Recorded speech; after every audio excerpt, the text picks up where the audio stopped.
சேர்ந்து ஆண்டவருடைய நாமத்தை பாடி மகிமைப்படுத்த போகிறோம். இந்த நாள், இந்த வாரம், இந்த மாதம் உங்களுக்கும் எனக்கும் ஆசீர்வாதமாக இருக்கட்டும். நம்ம எல்லாரும் சேர்ந்து ஜெபம் பண்ணுவோம். அன்புள்ள ஆண்டவரே, இந்த நல்ல காலை வேளைக்காக உங்களை ஸ்தோத்திரிக்கிறோம். ஆண்டவரே, என் மகா பெரிய தெய்வமாக இருக்கிறீர். சேரக்கூடாத ஒளியில் வாசம் பண்ணுகிற தெய்வமாக இருக்கிறீர். மகிமை நிறைந்தவரே, நாங்கள் துதிக்கிறோம். இயேசுவா, நாளின் ஆராதனை எங்களுக்கு ஆசீர்வாதமாக இருக்கட்டும். ஒவ்வொரு காரியங்களிலும் தெய்வீக நடத்துதலை நாங்கள் உணர்ந்து கொள்ள எங்களுக்கு உதவி செய்யும். நாங்கள் பாடுகிற போது தெய்வீக பிரசன்னம் எங்களை மூடிக்கொள்ளட்டும். அப்பா, நாங்கள் இணைந்து உம்மை ஆராதிக்கிற போது ஆவியானவருடைய புது பலத்தை நாங்கள் உணர்ந்து கொள்ள எங்களுக்கு உதவி செய்யும். எங்களை அர்ப்பணிக்கிறோம், தாழ்த்துகிறோம். இயேசுவின் நாமத்தில் ஜெபிக்கிறோம் பிதாவே, ஆமென்.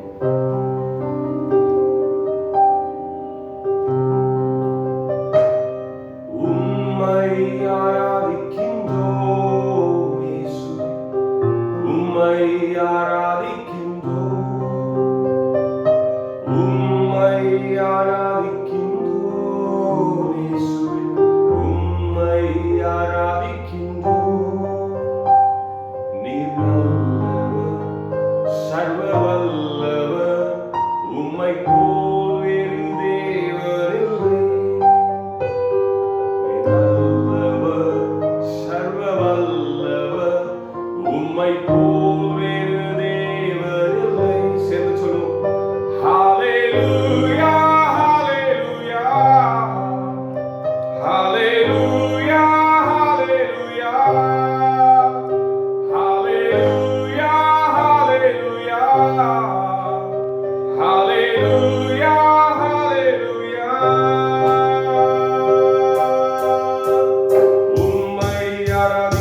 நாங்கள் ஸ்தோத்திரிக்கிறோம்.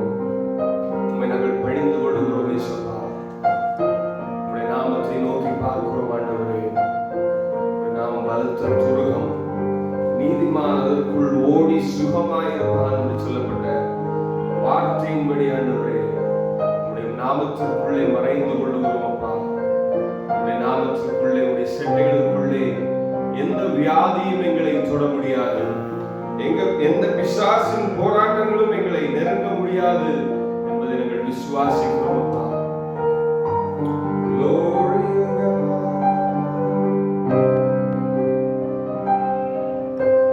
கடல் மீது நடந்திட்ட அற்புத பாதங்கள் எனக்கு முன்னே செல்வதா எனக்குள்ள கவலை. காற்றின் கடலை மதட்டின அற்புத வார்த்தைகள் எந்த துணையாய் நிற்பதா எனக்கு ஏது கவலை. சொல்லுவோம். கடல் மீது நடந்திட்ட அற்புத பாதங்கள் எனக்கு முன்னே செல்வதா எனக்குள்ள கவலை. காற்றையும் கடலை கடக்கிற அற்புத வார்த்தைகள் எந்த துணையாய் நிற்பதா எனக்கு ஏது கவலை. ஆராதனை இயேசுவுக்கே, ஆராதனை இயேசுவுக்கே, ஆராதனை இயேசுவுக்கே,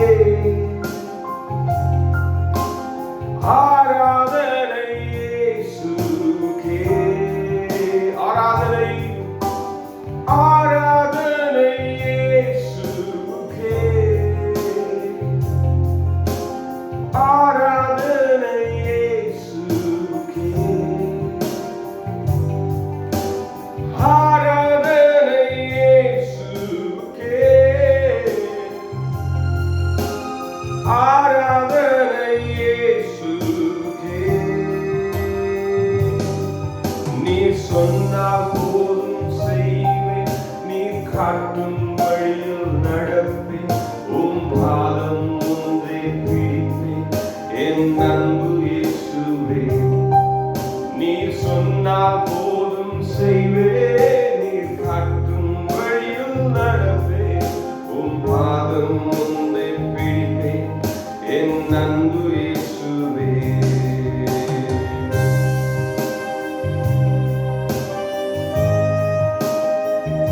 பாதையெல்லாம் ஒருவேளை அந்தகாரமாயிருக்கலாம். பாதை காட்டுகிற நேசர் நமக்கு முன்பாக சென்று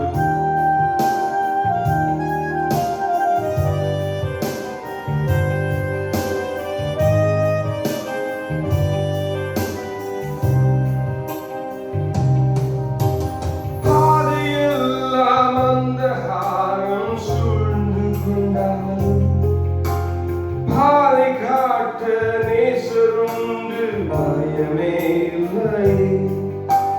பார்வோன் சேனை தொடர்ந்து வந்து சூழ்ந்து கொண்டாலும் பாதுகாக்க கர்த்தரும் பயமே இல்லை. பாதையெல்லாம் அந்தகாரம் சூழ்ந்து கொண்டாலும் பாதை காட்ட கர்த்தருண்டு பயமே இல்லை. பார்வோன் சேனை தொடர்ந்து வந்து சூழ்ந்து கொண்டாலும் பாதை கர்த்தருண்டு பயமே இல்லை. ஆராதனை இயேசுவுக்கே, ஆராதனை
உற்சாகமுள்ள ஆவியோடு என்னோடு சேர்ந்து மகிழ்ச்சியாக சொல்லுவோமா?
நேசிக்கிற சர்வ வல்லமை உள்ள ஆண்டவரே,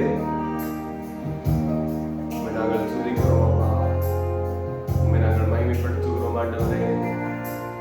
எங்கள் நடுவில் அசைவாடின கிருபைகளுக்காக நாங்கள் உம்மை ஸ்தோத்திரிக்கிறோம் இயேசுப்பா. சீக்கிரத்திலே ஆலயங்கள் திறக்கப்படட்டும். நாங்கள் விடுதலையோடு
ஆண்டவரே, உம்மை நாங்கள் ஸ்தோத்திரிக்கிறோம் இயேசுவா.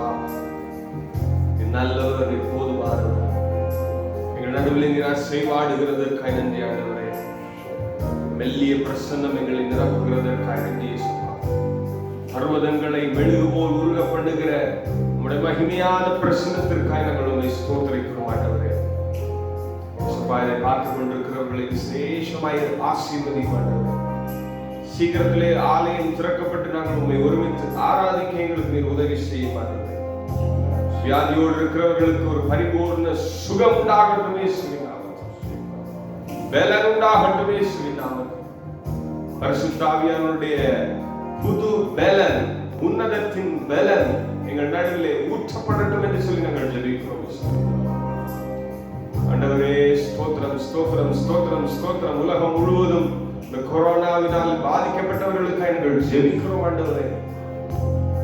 அவர்களை சுகமாக்கும், விடுதலையாக்கும் ஆண்டவரே. இந்த எல்லா தனிமைப்படுத்தப்படுதலும் மாறி போகட்டும் இயேசுவா. ஆண்டவரே, உம்மை துதிக்கிறோம் இயேசுவே. எங்கள் ஒவ்வொருவருக்கும் ஆண்டவரே, ஊழியக்காரர்கள் உலகம் முழுவதும் இருக்கிறவர்களை நீர் ஆசீர்வதிக்க வேண்டுமாக நாங்கள் ஜெபிக்கிறோம். புதிய உற்சாகத்தோடு நாங்கள் ஊழியம் செய்ய எங்களுக்கு நீர் உதவி செய்ய மாட்டோம். எல்லா பொருளாதார தேவைகளையும் நீர் சந்திங்க ஆண்டவரே. செழிப்பு உண்டாகட்டும் என்று சொல்லி நாங்கள் ஜெபிக்கிறோம் ஆண்டவரே. கேட்க போகிற வார்த்தைகளுக்கு எங்களுடைய சமூகத்தில் வருகிறோம் இயேசுவா. எங்களுடைய இருதயங்களை ஆயத்தப்படுத்துவோம்.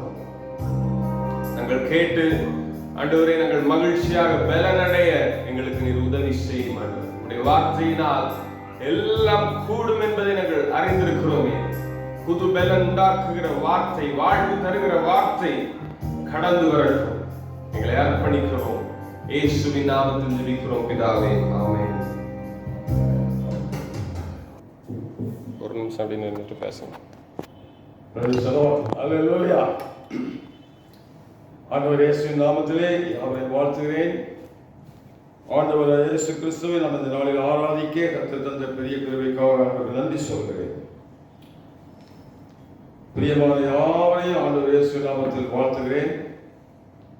எல்லா தெய்வ மக்களையும் நாங்கள் நினைத்து உலகமெங்கு இருக்கிற மக்களுக்காக ஊழியங்கள், ஊழியக்காரர்கள், அறிந்து போகிற மக்கள், சபை விசுவாசிகள் எல்லாருக்காக நாங்கள் கர்த்தருடைய சமூகத்தில் ஜெபித்து வருகிறோம். நாங்கள் மட்டும் அல்ல, எல்லா ஊழியக்காரர்களும் ஜெபிச்சுட்டு இருக்காங்க.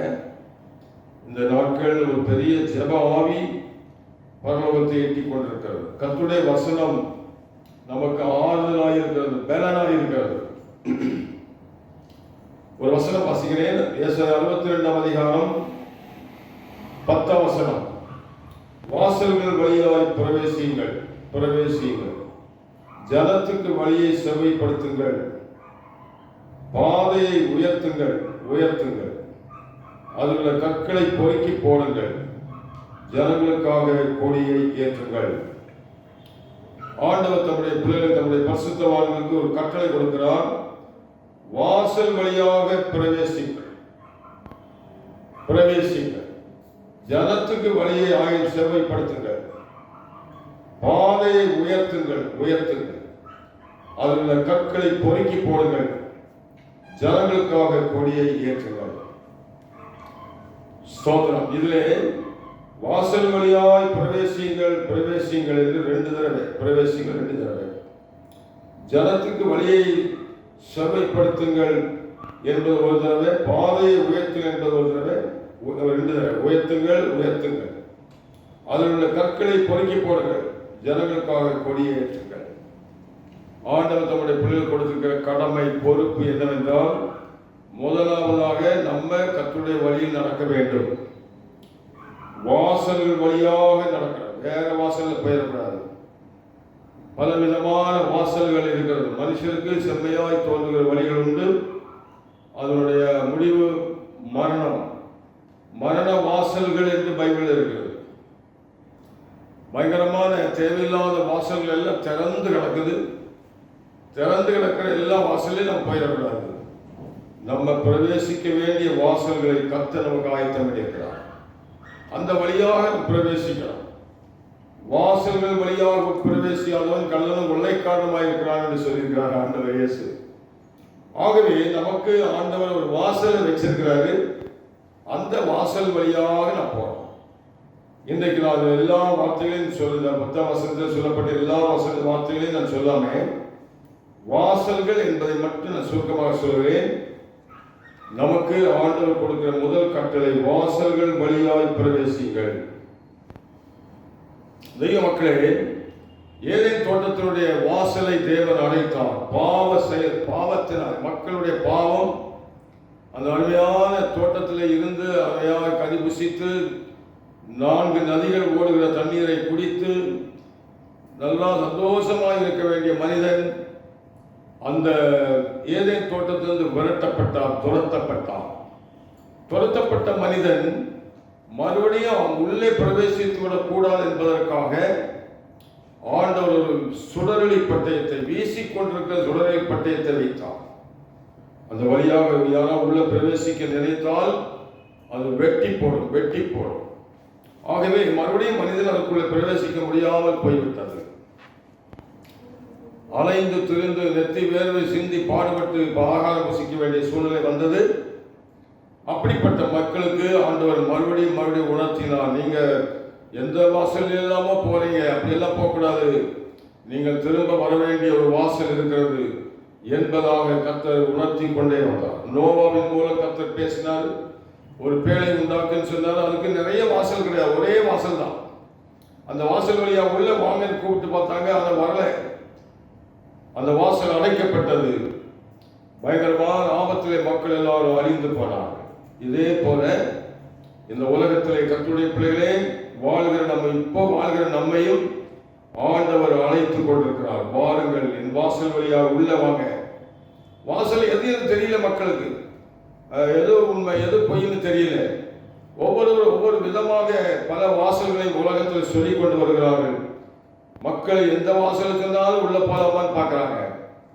எந்த வார்த்தையை சொன்னாலும் நம்புவதற்கு ஒரு கூட்டம் இருக்கிறது.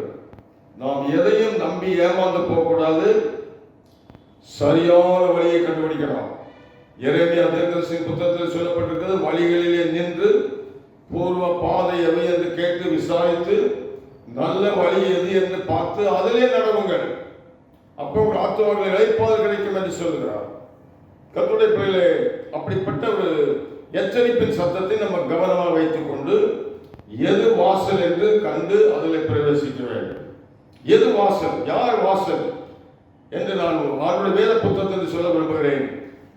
யோவான் சுவிசேஷம் 10ஆம் அதிகாரத்தில் ஆண்டவராகிய இயேசு சொல்கிறார், நானே ஆடுகளுக்கு வாசல். கர்த்தருடைய பிள்ளைகள், இந்த பூமியிலே மறுபடியும் ஏதேன் தோட்டத்தின் மகிமையை ஜனத்திற்கு கொடுக்கும்படியாக இந்த பூமிக்கு இறங்கி வந்த நம்முடைய ஆண்டவர் இயேசு வீசிக்கொண்டிருக்கிற சுடரொளி பட்டயத்தினாலே மக்கள் மரித்து அழிந்து போகக்கூடாது என்பதற்காக அந்த பட்டயத்திற்கு, அந்த மரணத்துக்கு தன்னையே ஒப்பு கொடுத்து அந்த அடைக்கப்பட்ட வாசலை இயேசு அந்த நடுவிலே போய் நின்று அந்த பட்டயம் தன்னை பிளக்கவும் ஆண்டவர் இயேசுவே ஒரு வாசலாக மாறினார். சிலுவை மரணம், இயேசு கிறிஸ்துவின் பாடுகள், இயேசு உலகத்தில் நமக்காக எல்லாவற்றையும் செய்து முடித்தால் என்ன செய்து முடித்தார்? அந்த ஏதேன் தோட்டத்தின் வாசலை, அடைக்கப்பட்ட வாசலை ஆண்டவர் இயேசு திறந்தது மட்டுமல்ல, இவரே வாசலாக மாறினார். அல்லேலூயா. அப்ப முதலாவதாக நாம் பிரவேசிக்க வேண்டிய முதல் வாசல் ஆண்டவர் இயேசு கிறிஸ்து. நானே வழியும் சத்தியமும் ஜீவனுமாயிருக்கிறேன், என்னாலே அல்லாமல் ஒருவனும் பிதாவிடத்தில் வரான். பரலோகத்துக்கு போனால் நித்திய ஜீவனை பெறணும் என்றால் நமக்கு ஒரே வழிதான் உண்டு. நோவாவின் பேழைக்கு ஒரு வாசல் இருந்தது போல இந்த முழு உலகத்தின் மக்களுக்கும் பரலோகத்தில் போய் சேர்வதற்கு ஒரே வாசல், அது ஆண்டவர் இயேசு கிறிஸ்து. அல்லேலூயா.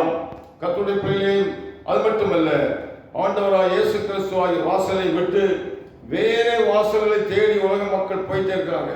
அந்த வாசல் திறக்குது, இந்த வாசல் திறக்குது, அந்த வாசல் அடைக்கப்பட்டு விட்டது, இந்த வாசல் அடைக்கப்பட்டு விட்டது, இனி அடுத்த வருஷம் திறக்கும். அப்படியெல்லாம் பலரும் பல வாசல்கள் திறப்பதை பார்த்து கொண்டிருக்கிறார்கள். சில வாசல் காலையில் திறக்குது, ராத்திரி மூடுது. ஆனால் இந்த வாசல் அப்படி அல்ல, திறந்தே இருக்கிறது. மனுக்குலத்தை அன்போடு அழைத்துக் கொண்டிருக்கிற இந்த வாசல் அடைக்கப்படாமல் திறந்திருக்கிறது. அவர் கிருபையின் வாசல். கர்த்தருடைய பிள்ளைகளே, சபையின் வாசல்.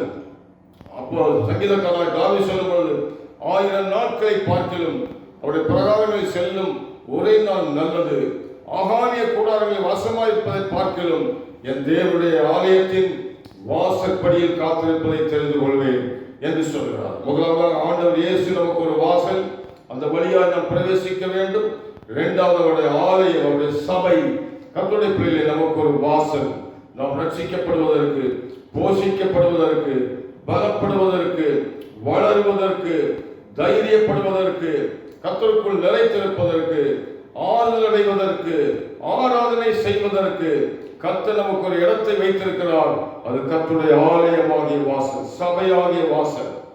இந்த நாட்களிலே சபைகள், ஆலயங்கள், ஜனங்கள், தெய்வ மக்கள் சபையால் கூடி வர முடியாதபடி தடுக்கப்பட்டு கொண்டிருந்தாலும் நம்முடைய இருதயம் கர்த்தருடைய ஆலயத்தை வாஞ்சித்துக் கொண்டிருக்க வேண்டும், ஆராதனை பண்ணி கொண்டிருக்க வேண்டும், நன்றாக துதித்துக் கொண்டிருக்க வேண்டும், அவரையே நினைத்துக் கொண்டிருக்க வேண்டும்.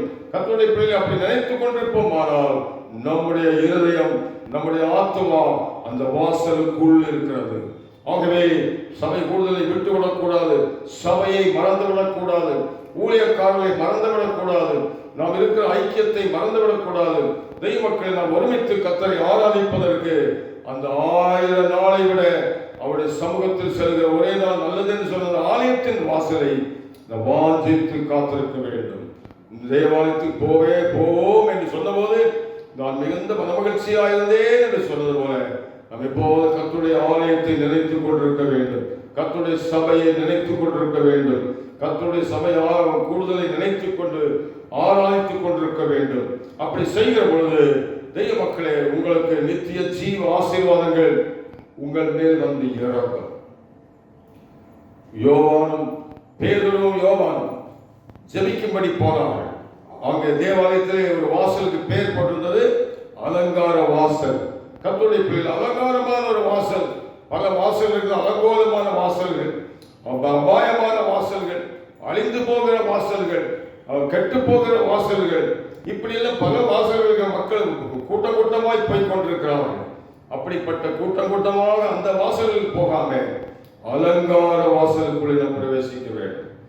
ஜெப வேளையிலே அவள் உள்ளே பிரவேசிக்க போன பொழுது கர்த்தருடைய அற்புதம் நடந்தது. கர்த்தருக்கு சோதனை போன நோக்கம் என்ன? அலங்கார வாசலுக்குள்ளே போய் ஜெபிக்கும்படி போனார்கள். கர்த்தருக்கு ஸ்தோத்திரம். நம்முடைய ஆண்டவராகிய இயேசுவாகிய வாசலில் பிரவேசிக்கணும், சபையாகிய வாசலில் காத்திருந்து பிரவேசிக்கணும். மட்டுமல்லாமல் ஜெப ஜீவியமாகிய வாசலுக்குள்ளே நாம் பிரவேசிக்கணும். பரிசுத்தாவின் அலங்காரத்துக்குள்ளே நாம் பிரவேசிக்கணும். ஆவியினாலே ஜெபம் பண்ணணும், விழித்திருந்து ஜெபம் பண்ணணும், சோர்ந்து போகாமல் ஜெபம் பண்ணணும், இடைவிடாமல் ஜெபம் பண்ணணும், ஊக்கமாய் ஜெபிக்கணும். கர்த்தருடைய பிள்ளைகளே ஸ்தோத்திரம். மட்டுமல்ல, ஆவியிலே ஜெபிக்கணும். கர்த்தருக்கு ஸ்தோத்திரம். தூங்கி தூங்கி ஜெபிக்க கூடாது, சோர்ந்து ஜெபிக்க கூடாது, அழுது கமந்து விழுந்து ஆண்டவரே இப்படி பண்ணிட்டீங்க அப்படி பண்ணிட்டீங்கன்னு சொல்லக்கூடாது. ஆவியிலே நிறைந்து அந்நிய பாஷையிலே நிறைந்து நீங்கள் ஜெபிக்கிற பொழுது சத்துருவின் சகல திட்டங்களை கட்டுகளையும் அழித்து போடுவீர்கள், ஜெயிப்பீர்கள்.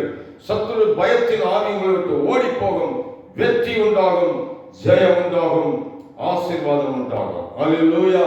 அது மட்டுமல்ல, ஏசாயா தீர்க்கதரிசியின் புத்தகத்தில் படிக்கிற பொழுது சத்தியத்தை கை கொண்டு வருகிற நீதி உள்ள ஜாதி உள்ளே பிரவேசிப்பதற்கு வாசல்களை திறவுங்கள் என்று சொல்லி ஆண்டவர் பரலோகத்திலிருந்து ஒரு சத்தம் கொடுப்பாரு. ஸ்தோத்திரம். இயேசுவாகிய வாசல், கர்த்தருக்கு ஸ்தோத்திரம், ஆலயமாகிய வாசல் மட்டுமல்ல, கர்த்தருடைய அலங்கார வாசலாகிய ஆவியினாலே ஜெபிக்கிற வாசல். அது மட்டுமல்லாமல் கர்த்தருக்கு ஸ்தோத்திரம், இதற்கிடையிலே ஒரு வாசலை நான் சொல்ல விரும்புகிறேன். கர்த்தருக்கு ஸ்தோத்திரம். அப்போஸ்தலனாகிய பவுலும் ஊழியக்காரர்கள் எல்லாரும் சபைகளை பலப்படுத்தும் போது உபத்திரப்பட்ட சபையாரை பார்த்தவர்கள் சொல்லுகிறார்கள், என்ன சொல்லுகிறார்கள்? இப்படி அநேக உபத்திரவங்களின் வழியாக, உபத்திரவங்களின் வாசல் வழியாக நாம் ஆண்டவர் ராஜ்யத்துக்கு போக வேண்டும் என்று சொன்னார். பல உபத்திரம், துன்பம், பிரயாசம், பயங்கரமான போராட்டம், துன்மார்க்கரால் ஏற்படுகிற தொல்லைகள், அநேக ஊழியக்காரர்களை அடிக்கிறார்கள், அநேக ஊழியக்காரர்களை வேதனைப்படுத்துகிறார்கள், இல்லாத குற்றச்சாட்டுகளை ஊழியக்காரர் மேலே போடுகிறார்கள். இப்படி பல விதமான போராட்டங்கள் ஊழியக்காரர் மட்டுமல்ல, விசுவாசிகள் மேலும் பல போராட்டங்கள், பல குற்றச்சாட்டுகள் இப்படி எல்லாம் வந்துகிட்டே இருக்குது. இதை குறித்து நம்ம சோர்ந்தே போக வேண்டாம். இது நம்ம கடந்து போக வேண்டிய வாசல். ஹல்லேலூயா. இவைகளை வழியாக நம் ஆண்டவரை உறுதியாய் பற்றிக் கொண்டு அந்த வாசல்கள் வழியாக நம்ம பிரவேசிப்போமானால் நமக்காக பரலோகத்திலே வாசல்களை திறந்து வைத்துக் கொண்டு இயேசு நின்று கொண்டு நம்மை அழைக்கிறார். வாருங்களின் பிதாவினால் ஆசீர்வதிக்கப்பட்டவர்களே, உலக தோற்றம் முன்னமே உங்களுக்காக ஆயத்தம் பண்ணப்பட்ட நன்மைகளை, ஆசீர்வாதங்களை, நித்திய ஜீவனை சுதந்திரித்துக் கொள்ளுங்கள் என்பதாக நம்மை ஆண்டவர் அன்போடு வரவேற்பார். நமக்கு தோன்றின வாசல்ல போகக்கூடாது, அழிந்து போகிற வாசல்ல போகக்கூடாது, தேவையில்லாத வாசல்ல போகக்கூடாது. கர்த்தரின் வாசலில் பிரவேசிக்க வேண்டும். கர்த்தருடைய பிள்ளைகளை இந்த வசனம் இருக்கிறது, கர்த்தரின் வாசல் இதுவே, இதிலே பிரவேசிங்கள் என்று சொல்லப்பட்டிருக்கிறது. கர்த்தருக்கு சோதர வாசல்களே, உங்கள் தலைகளை உயர்த்துங்கள். கர்த்தர் நீதியின் ராஜா, வல்லமையுள்ள ராஜா உள் பிரவேசிப்பார், பராக்கிரமுள்ள ராஜா உள் பிரவேசிப்பார் என்று சொல்லி இருக்கிறது. இந்த வாசல்கள் வழியாக நாம் கடந்து போகிற பொழுது நம்முடைய இயேசு ராஜாவும் நம்ம கூட வருகிறார். நாம் தனித்தவர்களாக அல்ல, கைவிடப்பட்டவர்களாக அல்ல. ஆண்டவருடைய பிள்ளைகளை கர்த்தர் நம்ம கூட இருப்பார், நம்மை வழி நடத்துவார். ஆகவே உங்களை நாம் எல்லாரும் சிந்திப்போம். எந்த வாசல்ல நான் இருக்கிறேன், எந்த வாசல் வழியா போயிட்டு இருக்கிறேன், எந்த வாசலை மீட்டுக் கொண்டிருக்கிறேன் என்பதை சிந்தித்து பார்த்து இயேசுவாகிய வாசல், சபையாகிய வாசல், ஆவியினாலே ஜெபிக்கிற ஜெப அலங்கார வாசல், உபத்திரம் என்ற வாசல், இவை எல்லாவற்றிலும் நாம் கடந்து முன்னேறி போவானால் நமக்காக பரலோகத்தில் நித்திய வாசல்கள் திறக்கும். மறுபடியும் இறந்து போன அந்த ஏதேன் தோட்டத்தின் மகிமையை நாம் பெற்றுக்கொள்வோம், மறுரூபம் அடைவோம், கர்த்தரோடு நித்திய காலம் வாழ்வோம். கர்த்தர் நம்மை இந்த வார்த்தையினால் ஆசீர்வதிப்பாராக. நம்மை இந்த வசனங்களின்படி நம்மை கர்த்தர் பலப்படுத்துவாராக. நீங்கள் ஆசீர்வாதமாயிருப்பீர்கள், நீங்கள் நன்றாயிருப்பீர்கள், நீங்கள் மகிழ்ச்சியாயிருப்பீர்கள், நீங்கள் ஜெயமாயிருப்பீர்கள், நீங்கள் நேர்மையாயிருப்பீர்கள். கண்களை மூடி நாம் ஜெபம் பண்ணுவோம். நல்ல ஆண்டவரே, இந்த அருமையான வாசல்கள் வழியாக நாங்கள் பிரவேசித்து நித்திய ஜீவ ஆசீர்வாதங்களை பெற்றுக்கொண்டு வெற்றியாய் வாழ கர்த்தர் கிருபையால் வசனத்தை கேட்ட எல்லாரையும் கர்த்தர் ஆசீர்வதி. கிருபையும் நன்மையும் யாவரையும் சூழ்ந்து கொள்ளட்டும். இயேசுவின் நாமத்தில் வேண்டுகிறோம் பிதாவே, ஆமென். நம்முடைய கர்த்தராகிய இயேசுவின் கிருபையும் பிதாவாகிய தேவனுடைய அன்பும் பரிசுத்த ஆவியின் ஐக்கியமும் சிநேகமும் அவரோடும் இன்று முதல் என்றென்றைக்கும் தங்கி பெறுவதாக. என் ஆத்துமாவே கர்த்தரை ஸ்தோத்திரி, என் முழு உள்ளமே பரிசுத்த நாமத்தை ஸ்தோத்திரி. என் ஆத்துமாவே கர்த்தரை ஸ்தோத்திரி, கர்த்தர் செய்த சகல உபகாரங்களையும் மறவாதே. ஆமென், ஆமென், ஆமென். Hallelujah. God bless you. God bless you.